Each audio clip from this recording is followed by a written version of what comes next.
The autopsy report for actor Gene Hackman was released today. Hackman died on February 26 of 2025. They list the time of death as 11:20 p.m. The cause of death says hypertensive and arteriosclerotic cardiovascular disease. Other significant conditions contributing to his death, Alzheimer's disease. The manner of death was listed as natural.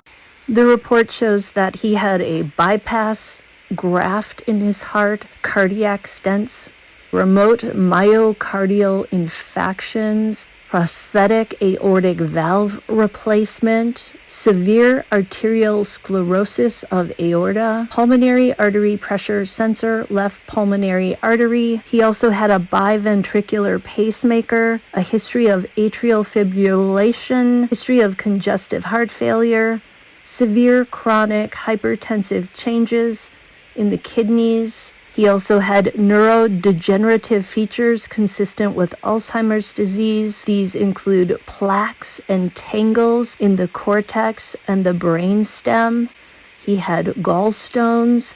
He had colloid nodules in the thyroid. Guys, keep in mind that this was a 95-year-old man. None of that stuff is unusual for somebody that age. Toxicology testing demonstrated a low concentration of acetone, which can be seen in prolonged fasting. Toxicology was negative for alcohol and common drugs of abuse. We know that Mr. Hackman survived days after his wife Betsy collapsed, so it is not unusual to hear of this acetone because he was fasting apparently. I don't think he had the wherewithal to make his own food and make sure that he ate and he drank. If he would have been able to do that, he probably would have been able to dial 911. Honestly, I think he'd still be alive if Betsy had not collapsed due to hantavirus, which she apparently picked up from rodents on the property.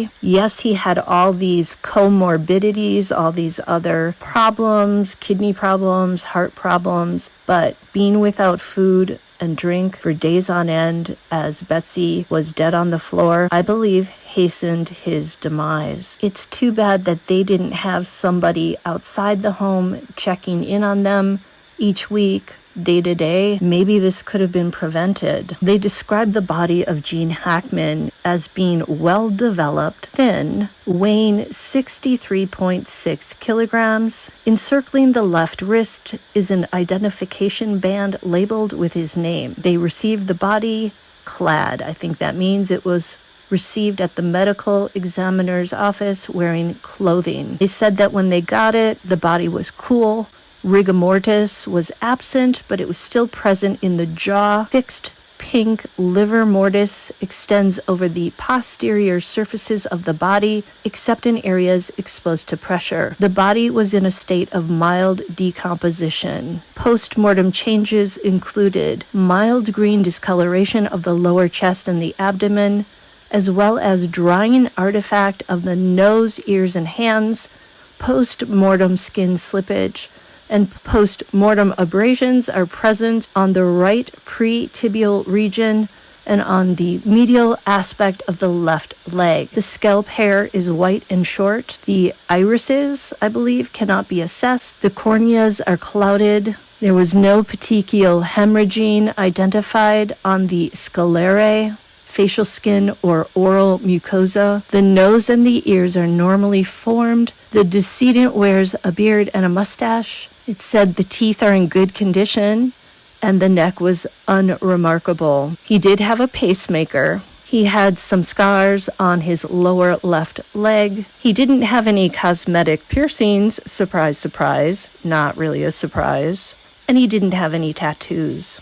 Important to note, the hyoid bone and the larynx were intact. If that hyoid bone had been broken, it might signify somebody putting their hands around somebody's neck. Typically, the hyoid bone gets broken during that type of maneuver. I think the biggest problem for Gene Hackman was that his brain was not working properly. The report says the midbrain shows occasional pigment incontinence without appreciable Lewy bodies or pale bodies. Few neurofibrillary tangles are present in the cranial nucleus, and a rare tangle is present in the substantia nigra. The frontal lobe shows frequent, mature, and diffuse amyloid plaques and scattered tau staining.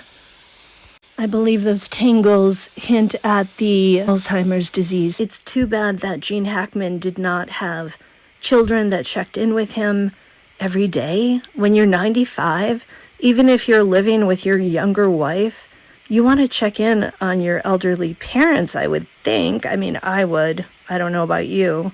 Guess it depends on the relationship. But if there had been somebody doing a wellness check on these two people who were living on a rather massive property and they were somewhat isolated on a mountain, that might have saved their lives. That's all for now, and I'll see you next time on Bed Crime Stories. Please like, share, and subscribe.